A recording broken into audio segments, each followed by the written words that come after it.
नरेंद्र मिश्रा ने उच्चतम न्यायालय का दरवाजा खटखटाया था। लेकिन अब ईवीएम मशीनों को लेकर एक नई कहानी संदेह के नए स्तर को छू रही है। यह मसला पहले से भी ज्यादा चौंकाने वाला है और लोकतंत्र में भरोसा और ज्यादा डगमगाने वाला है। सुप्रीम कोर्ट के अधिवक्ता ने क्या क्या बातें कही हैं, बेहद आसान भाषा में आपको बताएंगे। इसके साथ ही भारत की चुनावी मशीनरी पर कुछ खास बातें होंगी, क्योंकि अब समय वो आने जा रहा है जब खुला खेल फर्रुखाबादी खेला जाएगा। मोदी सरकार ऐसा जुगाड़ सेट कर रही है जिससे आपके सामने बड़े से बड़ा कांड होगा और आप टुकुर टुकुर मुंह देखते रहेंगे। अब यह मत सोचिए कि अभी भी तो देख ही रहे हैं, अभी कम से कम कार्रवाई की मांग तो कर सकते हैं, उम्मीद तो कर सकते हैं। साहिब के नए जुगाड़ के बाद वो भी समाप्त हो जाएगा। यह मसला हद से ज्यादा गंभीर है, ध्यान से देखिए और लोगों को दिखाइए। भविष्य के प्रति सजग नहीं हुए तो आपको आने वाली पीढ़ियां कभी माफ नहीं करेंगी। उधर छत्तीसगढ़ में भाजपा की सरकार आते ही नया तांडव शुरू हो गया है। मित्र के लिए बड़े बड़े कारनामे करने का आरोप मोदी सरकार पर लगने लगा है और तमाम वीडियो सामने आ रहे हैं। इसके साथ ही बात करेंगे बिहार के पूर्व डीजीपी की, जिनकी हरकतों को देखकर मशहूर पत्रकार रवीश कुमार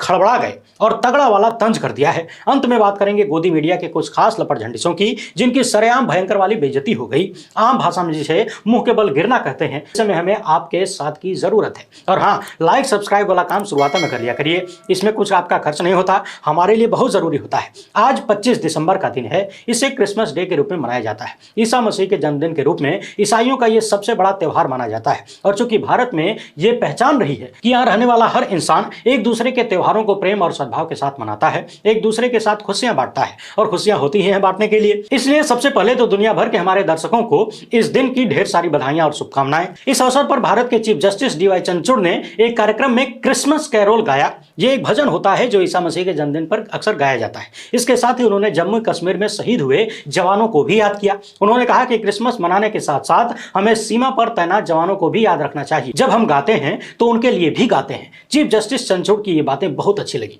अच्छा लगा कि उन्होंने क्रिसमस डे पर ईसा मसीह का भजन गाया। मगर कितना अच्छा होता यदि सुप्रीम कोर्ट भारत के पिछले 10 साल के इतिहास को याद करता, जो ईसाइयों के लिए भयंकर दुखदाई रहा है। हमने आपको बताया था कि किसी चर्च के पादरी ने फोन कर हमसे अनुरोध किया कि आप लोग मुस्लिम समाज के ऊपर हो रहे अत्याचारों पर अपेक्षाकृत ज्यादा बातें करते हैं, हमारी बात बहुत कम होती है। मगर शायद उन्होंने हमारी सारी वीडियोस नहीं देखी होगी। जहां तक मुझे याद है, दर्जनों बार, लगभग 100 के आसपास हमने ईसाइयों और उनके चर्चों पर हो रहे हमलों की चर्चा की है। यह अलग बात है कि किसी पर स्पेशल वीडियो नहीं होता है, अन्य मामलों के साथ हम इन घटनाओं को भी शामिल करते हैं। लेकिन आज जब चीफ जस्टिस को गाते हुए सुना तो मन में यह सवाल उठा कि कितना अच्छा होता यदि सुप्रीम कोर्ट के चीफ जस्टिस और सुप्रीम कोर्ट इन आंकड़ों पर ध्यान देता जो हम आपके सामने रखने जा रहे हैं।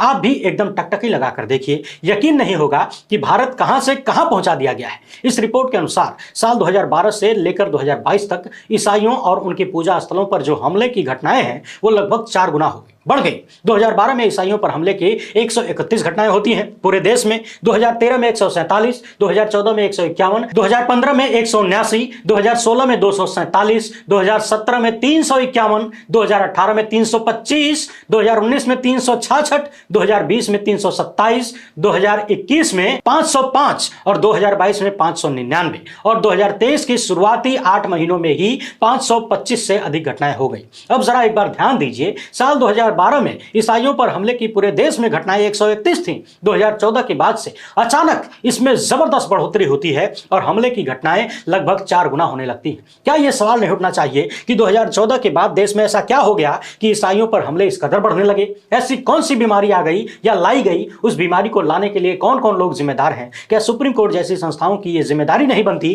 कि ऐसे मामलों पर संबंधित सरकारों के कान गर्म किए जाए, उन पर कार्रवाई की जाए? हमारे देश में अल्पसंख्यक आयोग से लेकर अल्पसंख्यक मंत्रालय तक है, ये सब क्या करते हैं? क्या इन्होंने कभी भी ये जानने का प्रयास किया कि 2014 के बाद से अल्पसंख्यक समुदाय इतने भयावह स्थिति में कैसे पहुंच गया? इन सब के लिए कौन जिम्मेदार है? सवाल यह है कि क्या सिर्फ 25 दिसंबर के दिन हरा हरा पेड़ लगाकर उसमें चाइनीज बत्ती जलाकर और कोई गीत गा लेने से भारत में ईसाइयों का जीवन सुरक्षित हो जाएगा? वो एक नागरिक के रूप में स्वतंत्र जीवन जी पाएंगे?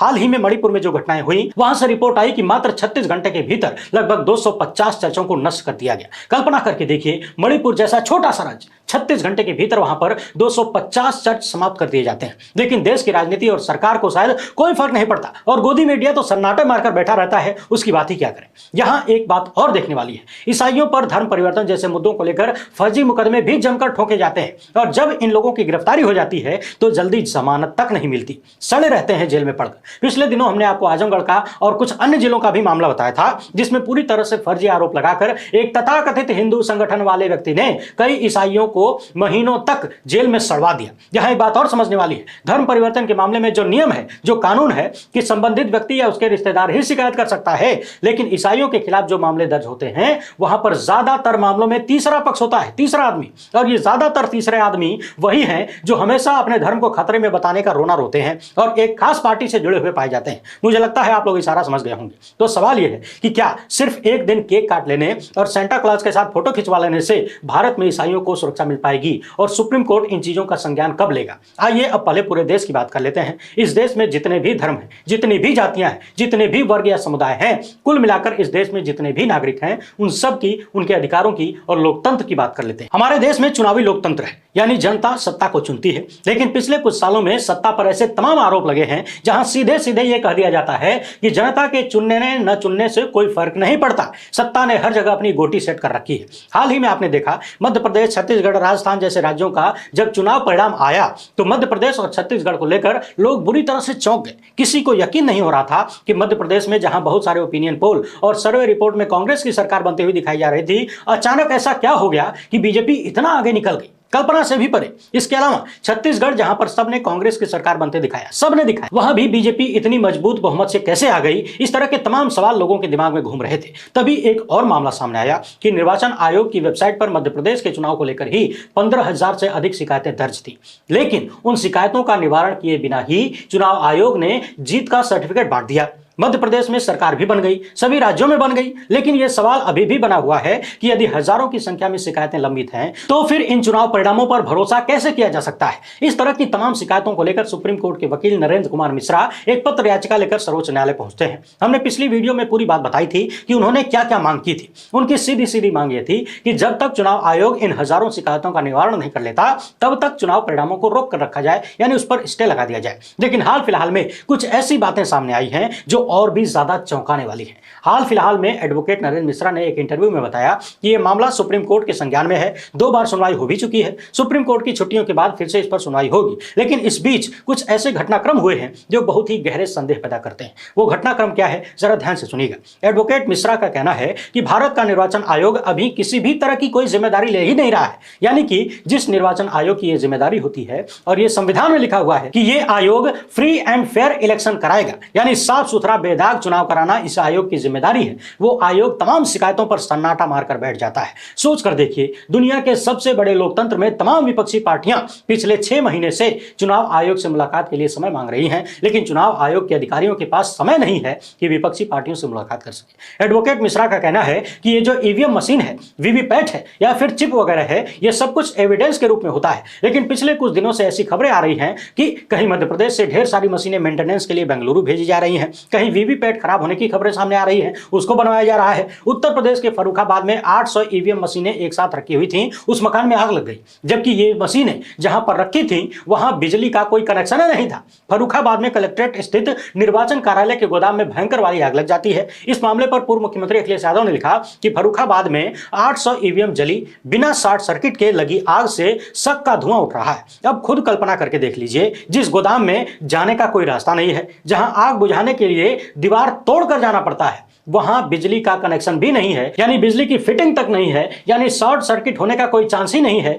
तो फिर आग लगी कैसे? इस तरह की घटनाएं कहीं ना कहीं लोगों के मन में और ज्यादा संदेह पैदा करती हैं। उधर जिस तरीके से ईवीएम से जुड़ी हुई मशीनों को बेंगलुरु भेजा जा रहा है, इन चीजों को लेकर भी लोगों के मन में संदेह पैदा हो रहा है। सवाल ये उठ रहा है कि कहीं ऐसा तो नहीं कि सबूतों के साथ कोई छेड़छाड़ करने की भावना से यह सब कुछ किया जा रहा है? क्या गजब गजब का खेल चल रहा है? जिस चुनाव को लेकर हजारों शिकायतें लंबित हैं, उसका चुनाव परिणाम आ जाता है, सरकार बन जाती है बिना शिकायतों का हल निकाले। जो मशीनें सबूतों के तौर पर हो सकती हैं, कहीं उन्हें भर भर के सर्विस के नाम पर बेंगलुरु भेजा जा रहा है, तो कहीं रखे रखे हवा में आग लग जाती है। आग बुझाने के लिए फायर ब्रिगेड दीवार तोड़कर घुसता है, लेकिन आग लगाने वाला कहां से घुस गया या फिर रिमोट से किसी ने आग लगा दी, इसका पता नहीं चला। बाकी 19 लाख ईवीएम मशीनें जो गायब हैं, वो तो आप जानते ही हैं। उसके बारे में न तो चुनाव आयोग अब तक कुछ बोल पाया, न सरकार कोई जवाब देती है। एडवोकेट मिश्रा ने सुप्रीम कोर्ट में यह भी मांग की है कि चूंकि ईवीएम में वोटिंग का डेटा कुछ दिनों बाद डिलीट हो जाता है, तो जब तक मध्य प्रदेश वाले मामले में सुनवाई पूरी न हो जाए, तब तक इस डेटा को सुरक्षित रखा जाए। इसके साथ ही उन्होंने ये बात भी उठाई है कि अभी वीवीपैट में जो पर्ची दिखती है,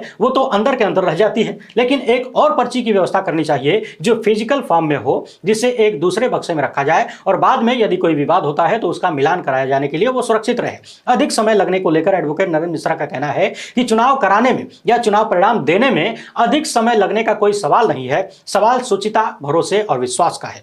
देश की जनता 5 साल के लिए सरकार चुनती है और यदि किसी को 5 साल की सत्ता दी जा रही है तो चुनाव में कुछ दिन का समय लगे तो इससे किसी को कोई दिक्कत नहीं होनी चाहिए। वैसे भी सोच कर देखिए, जिस देश का नौजवान प्रतिदिन 24 घंटे में 7.5 घंटा फेसबुक और इंस्टाग्राम चलाता है, जिस देश में 81 करोड़ की आबादी 5 किलो मुफ्त राशन के भरोसे जिंदा है, जिस देश में कामें नहीं है, जिस देश में जेसीबी की खुदाई देखने के लिए सैकड़ों की भीड़ घंटों तक खड़ी रह जाती है, जिस देश में लोग 15 लाख का इंतजार 10 साल से कर रहे हैं, जिस देश का युवा इतना खलियर है कि अपने भविष्य का खतरा छोड़कर, अपने परिवार का अपना निजी खतरा छोड़कर धर्म को खतरे से बाहर निकालने के लिए झंडा उठाए घूम रहा है, वहां किसे जल्दी हो सकती है चुनाव परिणाम की? चुनाव का रिजल्ट 2 दिन में आए, 5 दिन में आए, चाहे 10 दिन में आए, रिजल्ट ऐसा होना चाहिए जिस पर कोई उंगली न उठा सके। और यही हमारे देश का संविधान भी कहता है। हमारा संविधान निर्वाचन आयोग को यह जिम्मेदारी देता है कि तुम्हारा यह काम है, जिम्मेदारी है इस देश में फ्री एंड फेयर इलेक्शन करवाना। बाकी तो आप देख ही रहे हैं निर्वाचन आयोग कितना स्वतंत्र रूप से काम कर रहा है। 6 महीने से विपक्षी पार्टियों को मिलने का समय तक नहीं दिया जा रहा है। बीजेपी के नेता कोई भी बयानबाजी कर दें,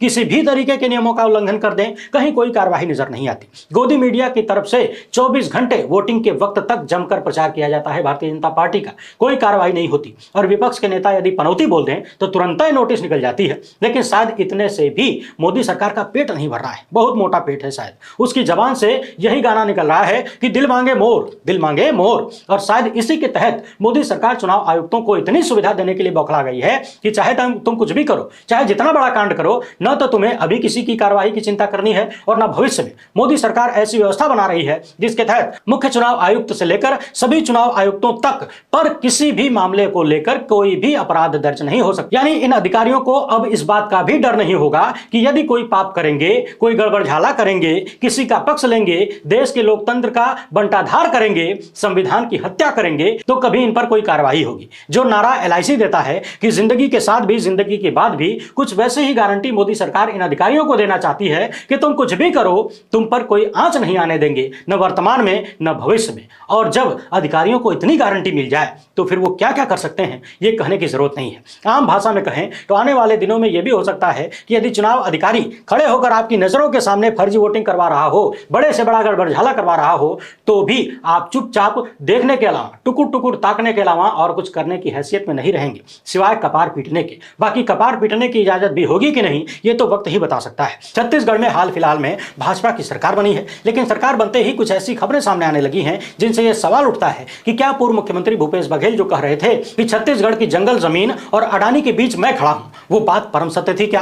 पत्रकार रणविजय सिंह ने छत्तीसगढ़ के जंगलों की एक वीडियो शेयर किया है और लिखते हैं कि छत्तीसगढ़ में अडानी के कोयला खदान के लिए जंगल काटा जा रहा है। यह खबर आपको टीवी न्यूज में नहीं दिखाई देगी। ऐसी बातें देशद्रोही लोग करेंगे। इन मूर्खों को कौन समझाए कि देश के लिए जंगल जरूरी है या अडानी? रणविजय सिंह यहां तंज कर रहे हैं, बाकी तो आप समझ ही रहे होंगे कि देश के लिए जरूरी क्या है। आरटीआई एक्टिविस्ट कुणाल शुक्ला लिखते हैं कि देखिए, छत्तीसगढ़ में भाजपा की सरकार बनते ही अडानी की कोयला खदान के लिए किस निर्ममता से जंगलों को कटवाया जा रहा है। गौरतलब बात यह है कि आदिवासी भाई बहनों के विरोध को प्रशासन द्वारा कड़ाई से दरकिनार कर दबाया भी जा रहा है। सोशल मीडिया पर चारों तरफ यह चर्चा हो रही है कि आखिर क्यों जब तक वहां पर कांग्रेस की सरकार थी तब तक इस तरह की खबरें नहीं आई। क्या भूपेश बघेल की वो बातें सही सिद्ध होती हुई नजर नहीं आती कि छत्तीसगढ़ की जंगल जमीन और अडानी के बीच सिर्फ वही खड़े थे? बाकी आगे आगे क्या होता है देखते जाइए। अब जरा इनसे मिलिए। फूल माला, पीला कुर्ता, टीका, चंदन सब कुछ लगाए हुए और कथावाचक के रूप में बैठे ये बिहार के पूर्व डीजीपी रहे। सोशल मीडिया पर इनका एक वीडियो वायरल हो रहा है जिसमें ये बोलते हुए सुने जा सकते हैं कि यदि किसी ब्राह्मण के दिल को तकलीफ पहुंचाओगे तो वो श्राप देता है, तो सामने वाले की पूरे कुल का नाश हो जाता है। ब्राह्मण के क्रोध से बचना चाहिए, ये शास्त्र में लिखा है। ब्राह्मण भले ही आपको दिखाई देता हो कि बड़ा अधम है, बड़ा नीच है, बड़ा पतित है, कुछ भी है, लेकिन पूर्व जन्म की उसकी तपस्या है कि वो ब्राह्मण कुल में पैदा हुआ। ये मत भूलना। ब्राह्मण का अपमान गलती से भी नहीं करना चाहिए, संत का अपमान एकदम नहीं होना चाहिए। अब आजकल के लोग नहीं मानते हैं, यानी सीधे सीधे बिहार के पूर्व डीजीपी गुप्तेश्वर पांडे कह रहे हैं कि ब्राह्मण जाति का व्यक्ति चाहे जितना नीच दिख रहा हो, चाहे जितना अधम हो, चाहे जितने गलत काम करता हो, वो पूज्य होता है। उसके दिल को दुखाना मत। उसने पूर्व जन्म में बहुत पुण्य किया था, इसीलिए ब्राह्मण कुल में पैदा हुआ। अगर वो श्राप दे देगा तो सामने वाले का पूरे कुल नाश हो जाएगा, खानदान का नाश हो जाएगा। इस पर पत्रकार रवीश कुमार लिखते हैं कि भयानक है, इस आदमी ने वर्दी पहनकर भी सामंती जीवन जिया होगा। प्रवचन कथा के नाम पर सड़ी गली सोच का प्रचार हो रहा है। इन्हें पता है कि संत की आड़ में और धर्म के नाम पर कोई बोलेगा नहीं, तो कुछ भी बोलते जाओ। पूर्व अफसरों को रिटायरमेंट के बाद किताब लिखने से पहले सरकार की इजाजत लेनी पड़ती है, मगर बकवास और संविधान विरोधी बातें फैलाने के लिए धर्म का चोला काफी है। नफरत फैलाओ, जातिवाद करो, बाबा बन जाओ। आगे वाली लाइन शायद रवीश कुमार लिखना भूल गए कि बाबा बनने के बाद पिछले दरवाजे से सरकार चलाओ। कुछ महीने पहले हमने आपको बताया था कि मोदी सरकार ऐसी व्यवस्था लेकर आ गई है कि रिटायर होने के बाद कोई अधिकारी यदि कोई किताब लिखता है तो उसे सरकार की इजाजत लेनी पड़ेगी। कहीं ऐसा न हो कि सेवा काल में उसने किसी दबाव में कोई बड़ा कांड किया हो और रिटायरमेंट के बाद किताब लिखकर खुलासा कर दे। बहरहाल गोदी मीडिया के इस नए कांड को देख लीजिए। एबीपी न्यूज पर एक महिला एंकर अपनी एक महिला संवाददाता जो कि पश्चिम बंगाल में मौजूद थी उनसे बात कर रही थी और स्क्रीन पर यह दिखाया जा रहा था कि प्रधानमंत्री पद के लिए नरेंद्र मोदी 59% लोगों की पसंद है, जबकि राहुल गांधी केवल 32% लोगों की पसंद है, यानी लगभग दोगुना। लेकिन पश्चिम बंगाल में मौजूद अपनी पत्रकार से, अपनी संवाददाता से जब वहां की आम जनता की राय लेने के लिए कहा जाता है तो वहां मौजूद सभी लोग प्रधानमंत्री मोदी की बुराई करने लगते हैं, पूछने लगते हैं कि उन्होंने किया क्या देश के लिए। कुछ लोग कहते हैं कि इतना टैक्स बढ़ा दिया कि रेस्टोरेंट में खाना मुश्किल हो गया, अब राहुल गांधी को मौका मिलना चाहिए। हालांकि ये बातें सुनते हुए एबीपी न्यूज की पत्रकार काफी असहज दिखती हैं। पश्चिम बंगाल के ये लोग मुख्यमंत्री ममता बनर्जी की तारीफ करने के साथ साथ प्रधानमंत्री पद के लिए राहुल गांधी का नाम आगे रखने का प्रयास कर रहे हैं, कह रहे हैं कि इनको मौका मिलना चाहिए। यानी वहां जितने भी लोग मौजूद थे सबने खुलकर राहुल गांधी का समर्थन कर दिया। इतना सुनते ही एबीपी न्यूज की ये महिला एंकराइन इन सबको एक सुर में टीएमसी का समर्थक घोषित कर देती है। यानी यदि जनता पीएम मोदी को पसंद करे तो वो जनता होती है, आम नागरिक होती है, और यदि विपक्षी नेताओं को पसंद करने लगे या फिर पीएम मोदी से सवाल करने लगे तो फिर वो किसी खास पार्टी के समर्थक हो जाते हैं। बाकी इन सब के बावजूद गोदी मीडिया ने अपना काम जारी रखा है और हमेशा की तरह जूते के मोजे में सड़ते हुए अपनी बदबू का प्रसार करता रहा।